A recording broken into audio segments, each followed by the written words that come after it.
جو اس نے کبھی خواب میں بھی نہیں دیکھا ہوگا، یہودی تاجر نے کہا۔ اس نے کہا کہ اس نے اپنا فرض ادا کیا ہے۔ ہم نے اسے انعام پیش کر کے اپنا فرض ادا کر دیا ہے۔ اب وہ ہمارا دشمن اور ہم اس کے دشمن ہیں۔ میں اسے دشمن نہیں سمجھتی، ویرا نے جھنجھلا کر کہا۔ یہ صرف ایک مرد ملا ہے جس نے میرے جسم پر ذرا بھر توجہ نہیں دی۔ تم سب گناہگار ہو۔ تم میں کون ہے جس کی نیت میرے حق میں صاف ہے؟ میری آنکھوں میں اپنے چہرے دیکھو۔ تم صرف تبریز کو بچا لو، یہودی تاجر نے کہا۔ لیکن اسے کیسے بچاؤ گی؟ اگر تم نے اسے بتایا کہ کیا ہونے والا ہے تو وہ ساری آبادی کو نہیں بتا دے گا، اور اگر تم اس کے پورے کنبے کو گھر سے نکل جانے کو کہو گی تو وہ وجہ نہیں پوچھیں گے۔ تم کیا بتاؤ گی؟ تم ایک مسلمان کو نیکی کا صلہ دیتے دیتے ان تمام مسلمانوں کو چکنا کر دو گی جو ہمارے لیے خطرہ بنے ہوئے ہیں۔ مجھے اناڑی نہ سمجھو، ویرا نے کہا۔ میں سلیب کو دھوکہ نہیں دوں گی۔ حملے کی شام ویرا تبریز کے گھر گئی اور اسے باہر لے گئی۔ اس کے آدمیوں کو معلوم تھا کہ رات کو وہ اکثر کہاں چلی جاتی ہے۔ اس نے انہیں بتا رکھا تھا کہ تبریز کو محبت کا دھوکہ دے کر وہ اسے بھید لیتی ہے۔ وہ اسے باہر لے گئی تو قصبے سے عیسائی اور یہودی دبے پاؤں نکلنے لگے۔ انہوں نے ویرا کی تلاش میں ایک آدمی بھیجا جو اسے پکارتا رہا، لیکن ویرا تبریز کو دور ہی دور لے جاتی رہی۔ وہ اسے اتنی دور لے جانا چاہتی تھی جہاں سے اسے قصبے کا شور سنائی نہ دے۔ ویرا کی تلاش میں جو آدمی گیا تھا وہ مایوس ہو کر واپس چلا گیا۔ قصبے پر نیند کا غلبہ طاری ہو چکا تھا۔ صلیبی فوج کے پیادے دبے پاؤں قریب آ گئے تھے۔ ان کی تعداد قصبے کی آبادی سے کئی گنا زیادہ تھی۔ پیادہ فوج بالکل قریب آ گئی تو عقب سے گھوڑ سوار بھی آ گئے۔ مسلمان گہری نیند سوئے ہوئے تھے۔ فوج نے طغیانی کی طرح یلغار کر دی۔ فوجیوں نے مشعلیں جلا لی تھی۔ 2-3 جھونپڑوں کو آگ لگا دی گئی تاکہ روشنی ہو جائے۔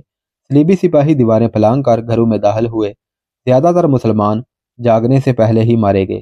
جو بر وقت جاگ اٹھے اور ہتھیار اٹھا سکے انہوں نے مقابلہ کیا۔ بعض لڑکیوں نے خودکشی کر لی۔ صلیبی گھوڑ سواروں نے قصبے کو گھیر رکھا تھا۔ کسی کو باہر کو بھاگتا دیکھتے تھے تو اسے برچھی یا تلوار کا شکار کر لیتے تھے۔ یہ تھی وہ چیخو پکار اور شور جو چٹانوں میں بیٹھے ہوئے تبریز نے سنا تھا۔ اس کا گھر تباہ ہو چکا تھا، بچہ بچہ کٹ گیا تھا۔ شاہ بلڈون نے مسلمانوں کی اس بستی سے بھی اپنی شکست کا انتقام لے لیا تھا۔ تم آج مجھے اتنی دور کیوں لے آئی ہو؟ تبریز نے پوچھا، اور کہا، تم آج بولتی کیوں نہیں؟ گھبرائی ہوئی کیوں ہو؟ اس لیے کہ تم میرا ساتھ نہیں دو گے۔ ویرا بہت ہوشیار لڑکی تھی، کہنے لگی، میں تمہیں کہیں اور لے جا رہی ہوں۔ اسے خاموش دیکھ کر بولی، کل واپس آ جائیں گے۔ کہاں؟ کیا تمہیں مجھ پر بھروسہ نہیں؟ ویرا نے اسے بازوؤں میں لے کر اس کا چہرہ اتنا قریب کر لیا کہ اس کے بکھرے ہوئے ریشمی بال تبریز کے گالوں کو چھونے لگے۔ یہ وہی بال تھے جنہیں گف میں دھلا ہوا دیکھ کر تبریز نے اپنی ذات میں عجیب سا لرزہ محسوس کیا تھا۔ اب تو ویرا کی محبت اس کے دل میں دور تک اتر گئی تھی۔ اس پر خمار سا طاری ہو گیا۔ ہم کب تک چوروں کی طرح ملتے رہیں گے؟ میں اب تمہارے بغیر نہیں رہ سکتی۔ اگر تمہارے دل میں میری محبت ہے تو مجھ سے ابھی یہ نہ پوچھو کہ میں تمہیں کہاں لے جا رہی ہوں۔ یہ سمجھ لو کہ ہم وہاں چلیں گے جہاں ہمارے درمیان مذہب کی دیواریں قائل نہیں ہوں گی۔ تم مرد ہو، مجھے دیکھو، کمزور سی عورت ہو کر تمہاری محبت کی خاطر کتنا بڑا خطرہ مول لے رہی ہوں۔ کمزور دراصل تبریز تھا۔ ویرا اس کی عقل پر غالب آ گئی تھی۔ وہ اس کوشش میں تھی کہ تبریز اپنے قصبے میں واپس نہ جائے۔ وہ جانتی تھی کہ وہاں اسے اپنے گھر کے جلے ہوئے کھنڈر اور گھر والوں کی جلی ہوئی لاشیں ملیں گی۔ پھر وہ پاگل ہو جائے گا۔ ہو سکتا تھا ویرا کو کسی شک کی بنا پر قتل ہی کر دے۔ ویرا کے دماغ میں کچھ اور آ گیا تھا۔ اس نے محبت کی خاطر اور طغیانی سے بچانے اور اسے باعزت حمص لانے کے صلے میں صلیبیوں کے ہاتھوں قتل ہونے سے بچا لیا تھا، اور اب اپنے گھر کی بربادی دیکھنے کی اذیت سے بچانا چاہتی تھی۔ اس نے تبریز کو اٹھا لیا اور چل پڑی۔ تبریز اس کے ساتھ یوں جا رہا تھا جیسے ہپناٹائز کر لیا گیا ہو۔